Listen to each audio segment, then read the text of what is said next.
에서의 말씀입니다. 9번째 시간인데요. 우리가 살아가면서 특별히 이제 자녀들을 기르면서 참 오히려 자녀들을 통해서 배우는 것도 있고 또 자녀들을 기르다 보면 또 신기한 것을 발견할 때도 있는데 아이들 기르면서 가장 신기한 것은 뭐냐면 부모를 닮는다라고 하는 거죠. 제가 오래전에 전했던 교회 부임을 했을 때 얼마 되지 않았는데 우리 둘째 녀석이 뛰어가니까 어떤 교인이 너 서목사님 아들이지? 그렇게 얘기를 했다. 그래서 어떻게 아냐 그랬더니 걷는 모습이 똑같다고. 그래서 금방 알았다고 합니다. 저도 잘 모르는 일인데 남들은 보면은 어떻게 가르쳐 주지 않아도 하다못해 걸음걸이 말하는 폼새까지 다 닮아가는지 참 알다가도 모를 일입니다. 오늘 성경 말씀을 보면 1절에 있는 말씀에서 그러므로 사랑을 받는 자녀같이 너희는 하나님을 본받는 자가 되라 그렇게 말씀합니다. 한마디로 얘기하면은 세상 닮아야 될 것 많지만 다른 것보다 누굴 닮아야 되느냐? 하나님 닮아라 하는 말씀을 하시는 거죠. 하나님 닮아야 된다. 그것이 신앙인의 삶이고 그렇게 지향하는 것이 마땅한 도리다 그런 말씀입니다. 저도 이렇게 생각해 보면 아버지의 장점을 닮은 것도 있지만 단점을 닮은 것도 있고 참 그걸 속일 수가 없고 감출 수가 없는 그런 모습이 우리들 속에 있음을 보게 됩니다.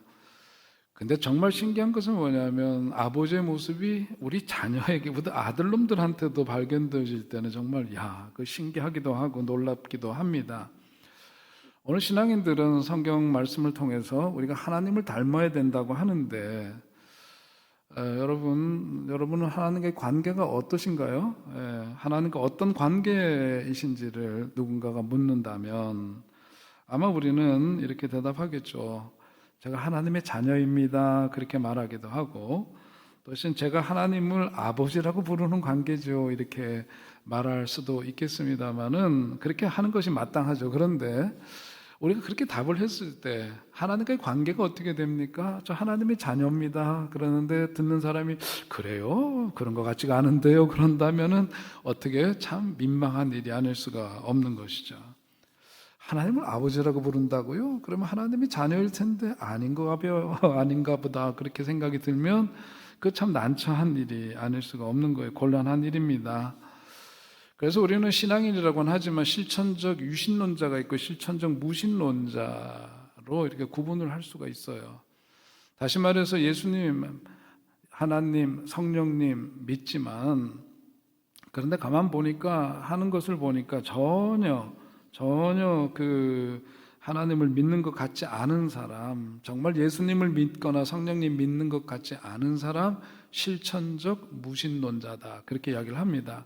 본인은 믿는다고는 하지만 실생활이 전혀 닮지를 않았기 때문이죠. 반면에 하나님을 믿는다고 했는데 실제로 살아가는 걸 보니까 정말 하나님의 자녀라는 생각이 다른 이들로부터 그런 생각이 들 정도의 삶을 산다. 그거는 분명히 실천적 유신론자다. 그렇게 말할 수 있는 겁니다.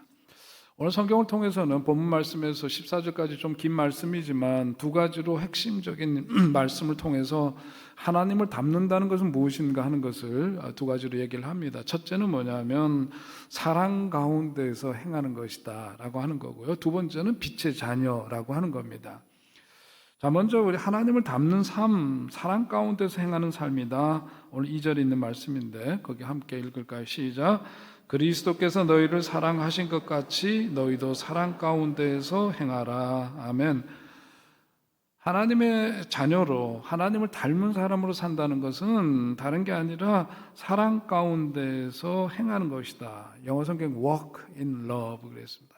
사랑 가운데서 하나님과 함께 걷는 삶이죠. 동행하는 삶을 일컫습니다.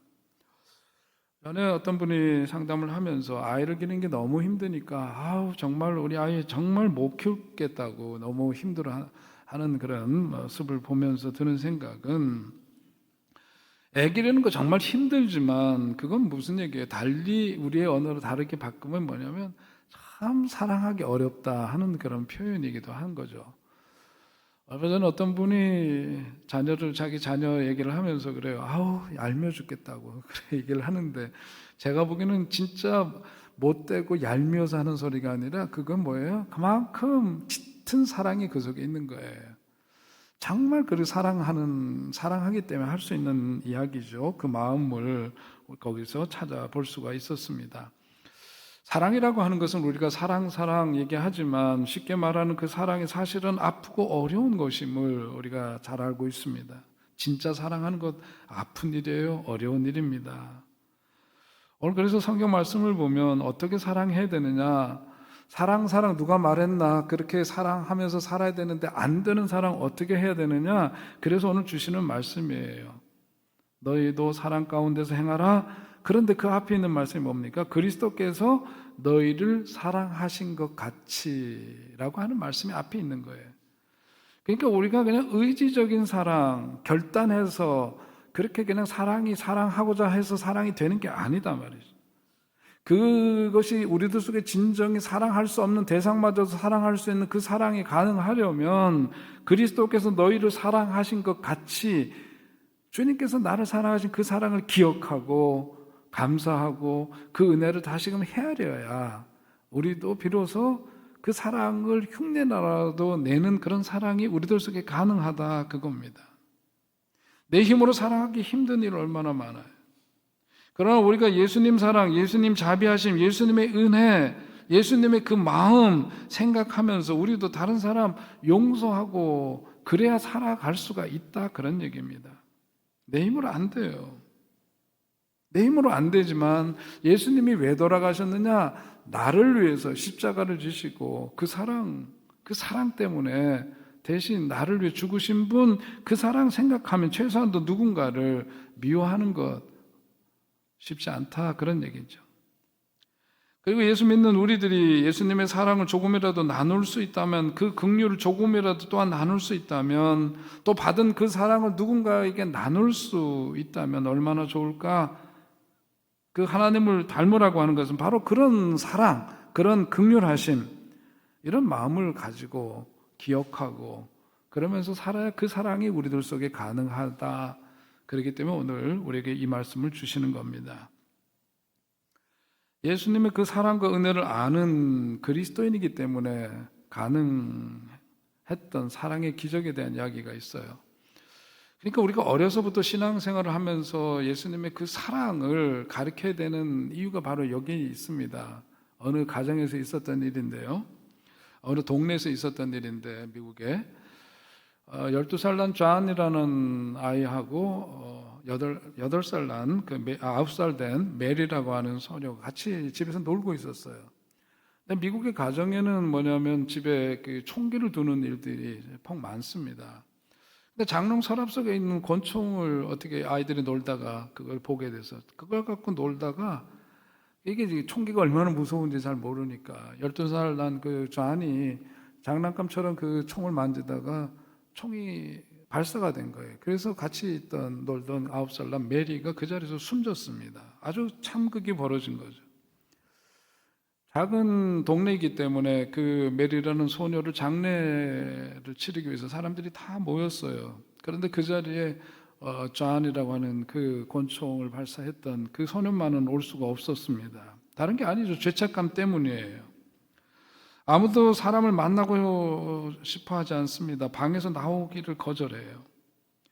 장례식 다음날, 그런데 그 메리의 오빠가 그 존이라는 소년을 찾아갑니다. 가서 그에게 말합니다. 존아, 우리 같이 학교에 같이 가자, 그렇게 말합니다. 존이 울면서 거부를 하는 거죠. 나는 아무도 만날 수가 없어. 그 죄책감 때문에 그러는 거죠. 내가 차라리 죽었어야 되는데 그런 죄책감에 우니까 그 메리의 오빠가 계속 그를 설득을 해요. 그리고 학교로 데리고 갔습니다. 메리의 오빠가 교장 선생님을 만나서 작은 학교니까 아이들을 좀 더 모아달라고 그렇게 부탁을 하죠. 그래서 다 아이들이 모인 자리에서 메리의 오빠가 이렇게 말을 합니다. 여러분이 잘 아는 것 같이 내 동생 메리가 사고로 총에 맞아 죽었습니다. 바로 여러분의 친구 존이 실수로 쏜 총입니다. 우리에게 너무 큰 불행이죠. 그런데 여러분, 이제 여러분이 아셔야 할 것이 있습니다. 전에 그 식구들과 우리 식구는 오늘 아침에 교회 가서 성만찬을 나누었습니다. 그리고 잔을 옆에 세우고는 그 어깨에다 손을 얹고는 이렇게 얘기를 했대요. 이제 잔의 그 미래는 우리에게 달려 있습니다. 우리 식구들은 잔을 사랑하기 때문에 그를 용서했습니다. 메리도 그것을 원했을 겁니다. 죽어 하나님 나라로 갔지만은 그 메리도 천국에서 그걸 원했을 거라고 얘기를 해요. 그리고 여러분도 그를 사랑하고 용서하기를 바랍니다. 그렇게 말을 하고 그 잔을 꼭 껴안아주고 함께 울었다고 합니다. 이게 어린아이지만 예수님의 사랑이 무엇인지 그가 깨닫고 마음속에 지니고 살아가야만 가능한 사랑인 거예요. 그런 가족에게서만 일어날 수 있는 일인 겁니다. 저는 어떤 용서에 대한 얘기를 할 때마다 상기하는 그 사건이 바로 아미시 타운에서 일어난 일이죠. 미국 펜실베니아의 아미시라고 하는, 여러분들이 아마 가끔 저런 장면 보셨을 거예요. 다큐멘터리 이런 데 보면 아미시들에 대한 관심들이 참 사람들이 갖고 있는데, 저분들이 제세례파 사람들이에요. 독일에서 넘어와서 옛날에 그 삶을 그대로 고집스럽게 살아가면서 문명이기나 이런 것들을 거부하고 전통적인 그런 신앙을 하는 아주 정통주의 신앙인들입니다. 불행히도 저기에서 총기 사건이 났어요. 거기에 뭘 배달을 하러 오는 로보츠라고 하는 그 사람이 거기 있는 소녀들을 향해서 총기를 난사해서 그 가운데 6명이 숨지는 일이 벌어집니다. 참으로 참극이 그 동네에서 벌어지게 된 건데, 놀라운 것은 뭐냐면 나중에 그 가해자의 그 가족들을 찾아온 그 피해자들의 그 아미시들이 가가지고 했던 그 행위가 그 가해자 측의 변호인을 통해서 세상에 알려지게 된 거예요. 뭐냐면 이 사건이 일어났는데 그 피해자들의 가족들이 뭐냐면 용서를 선언을 해요. 그리고 그 가해를 했던 로버츠라고 하는 사람의 그 부모님, 그 집을 찾아갑니다. 그리고 그 가족들을 만나요. 그러면서 이런 비극이 일어났지만 우리는 그를 용서했으니, 그런 참극 속에서 있는 가해자의 가족들을 오히려 위로한 이야기가 세상에 알려지게 되었습니다. 사람들은 굉장히 충격적인 사건이 아닐 수가 없죠. 이해할 수가 없어요. 근데 이유는 단 한 가지였습니다. 예수님 때문에 라고 하는 겁니다. 예수님 때문에. 예수님 믿기 때문에, 예수님이 하신 그 용서, 그 사랑을 실천하려는 그런 그리스도인 되어야 하기 때문에 그런 것이 가능했던 거죠.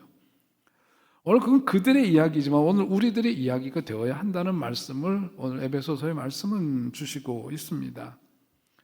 사랑이라고 하는 것은 그냥 자연스럽지가 않아요. 희생이 따릅니다. 아픔이 따르는 거예요. 그래서 사도 바울은 오늘 그 말씀 가운데에서 희생이 담긴 이 사랑을 일컬어서 하나님께 드려지는 뭐라 그랬냐면 향기로운 제물이라고 표현을 했습니다. 향기로운 제물은 누가 받으시는 거예요? 하나님이 받으시고 하나님이 기뻐하시는 거죠. 우리가 살아가면서 우리가 베푸는 사랑, 용서, 이것을 하나님께 향기로운 제물이 되어서, 제사가 되어서 그것이 하나님이 기뻐 받으신다는 거죠. 사랑 어렵습니다. 쉽지 않아요. 그러니까 사랑해야 하는데 사랑하기 어려울 때 어떤 분들은 그래서 기도를 해서 힘을 얻기도 하고, 기도하기가 쉽지 않은 분들은 그야말로 숨이라도 크게 들이쉬면서 어떻게 저 인간 사랑해야 되는데 라고 얘기를 하죠. 그 대상이 누구예요? 남편일 수도 있고 아내일 수도 있고 내 사랑하는 자녀들일 수도 있고 그 누군가일 수도 있겠지만 사랑해야 될 그 사람을 사랑한다는 건 어려워요. 바울은 사랑을 희생이라고 하는 겁니다. 사랑은 아픈 거라고 얘기를 하는 거예요.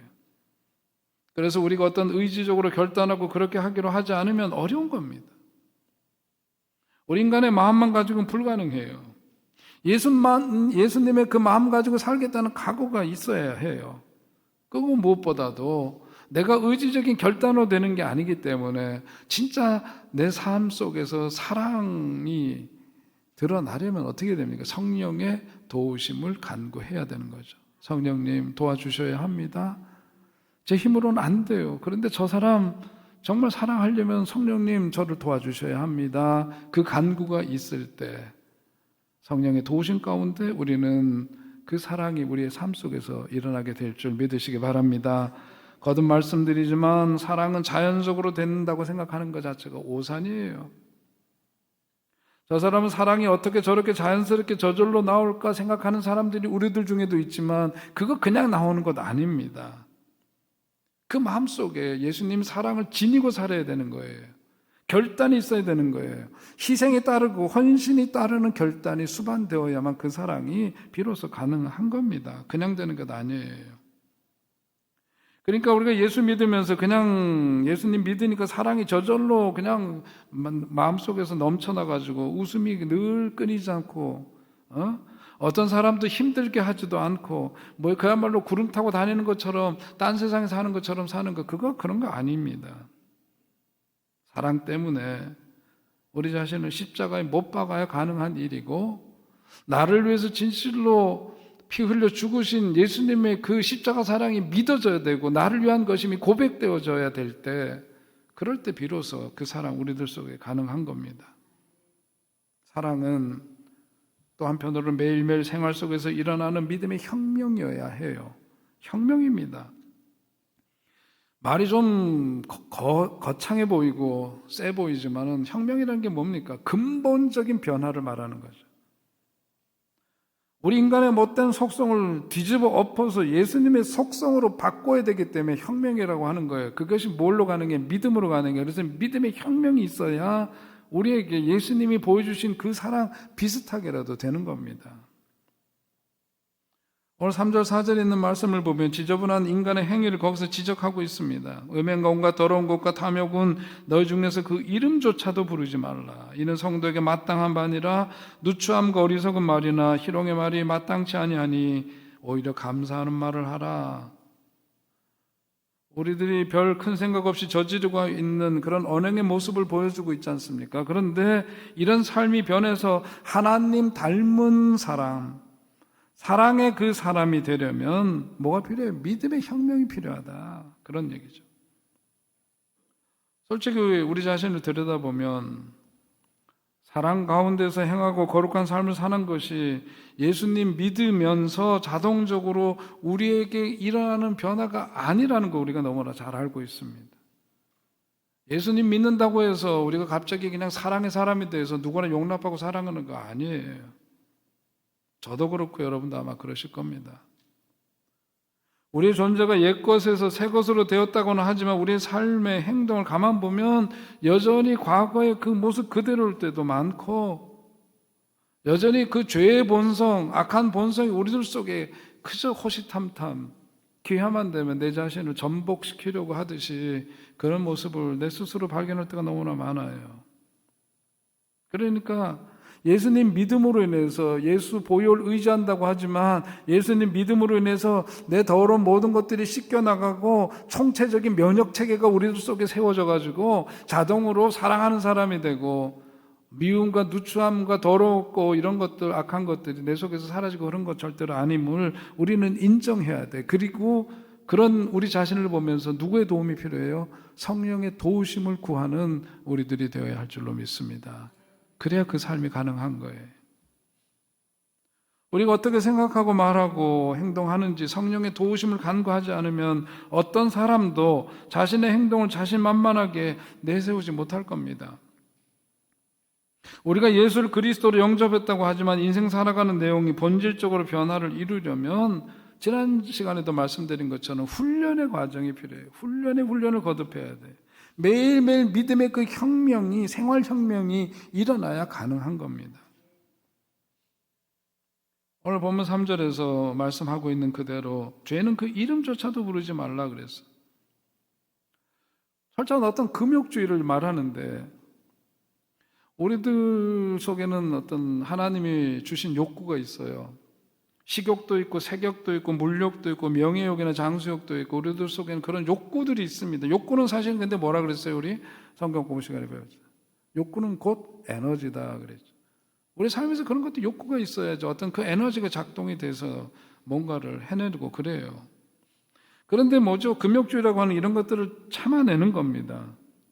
왜 참아야 되죠? 우리 에너지라는 게 무한정하지가 않아요. 일정 용량밖에 없어요. 그 에너지 가운데서 이런 욕구들이 제각기 다 그것을 분출하고 그것을 차지하게 되면은 거기서 다 소진이 되고 마는데, 그런 것들을 억누르고 어떻게 합니까? 그것을 어떤 좋은 하나님의 뜻을 쫓아서 그 에너지를 쏟는 거죠. 그 에너지를 모아서 하나님의 영광을 위해서 그 에너지를 쓰는 거고, 이웃을 위해서 그 에너지를 쓰는 거예요. 그러기 위해서 축적하려니까 뭡니까? 우리들 속에 그 욕구를 억제하는 것이 필요하죠. 본능적인 그런 욕구를 좀 제어할 필요가 있어요. 그래서 그 에너지를 가지고 가난한 사람, 잃은 영혼들, 아픈 사람들, 억압당하는 사람, 억울한 사람들 치유하고 사랑하고 해방시키는 바로 그 일을 위해서 우리들 욕구를 누르고 그 에너지를 그렇게 쓰는 겁니다. 그래서 가톨릭의 그 사제들, 신부님이나 또 수녀님들 보면은 결혼하지 않는 게 뭐 성이 나쁘거나 이런 게 아니죠. 성은 하나님 주신 특별한 선물이에요. 근데 그것을 기피하고 결혼을 하지 않고 이런 것은 뭡니까? 그 에너지를 모아서 그것을 기도하고 찬송하고 성경 보고 선행을 베풀고 사랑하며 섬기는 일을 위해서 그 에너지를 쓰기 위해서 그렇게 살아가는 거죠. 오늘 우리들 속에 있는 그 에너지를 어디다 쓰고 살아갈 거냐, 참 중요한 문제입니다. 오늘 무엇보다도 성경 말씀은 우리들 하여금 그 에너지를 사랑하는 일에 써라, 그거예요. 근데 그 사랑 그냥 되는 것 아니다.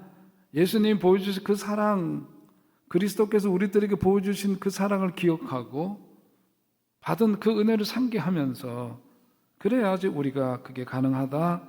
그래서 로마서 5장에서 말씀하고 있는 것처럼 우리가 아직 죄인 되었을 때, 우리가 아직 연약하였을 때, 우리가 아직 원수 되었을 때, 누구와의 관계에서?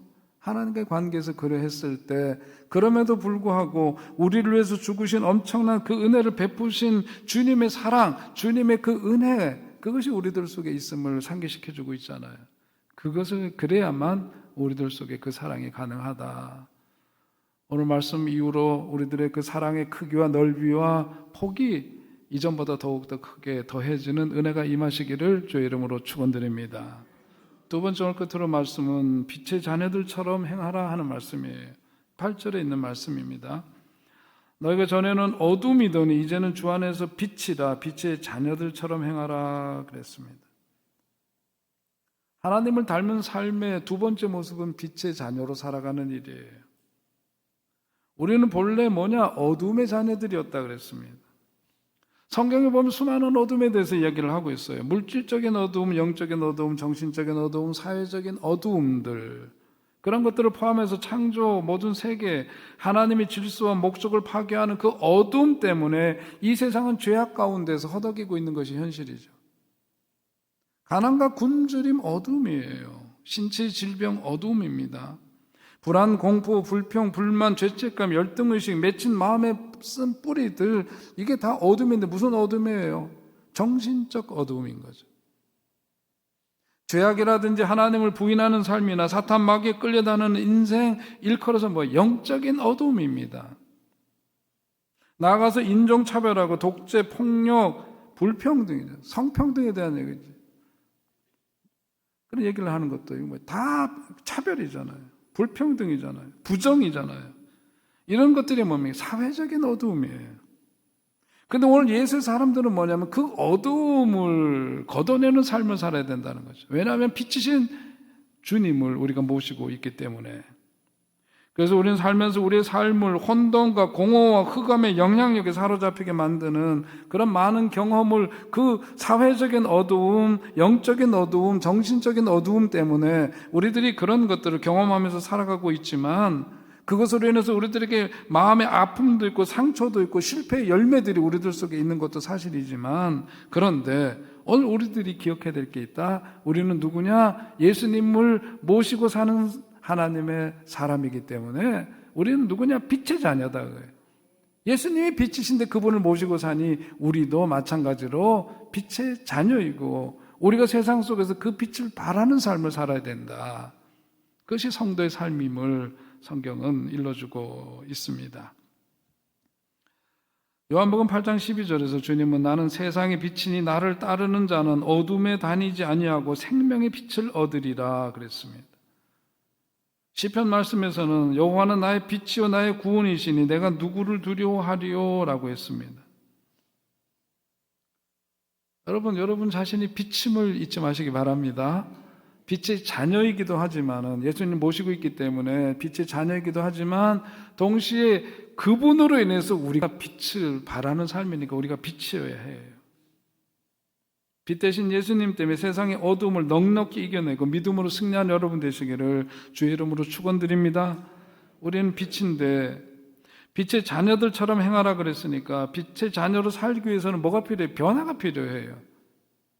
근데 변화라고 하는 것이 단순히 어떤 과거의 습관을 버리는 것에 그치는 것이 아니에요. 공허라고 하는 책에서 나온 표현하기를 변화란 뭐냐? 과거의 습관 대신에 새로운 습관을 익히는 것이다. 그렇게 표현을 했어요. 과거의 습관 대신에 새로운 습관을 익히는 것이 변화다.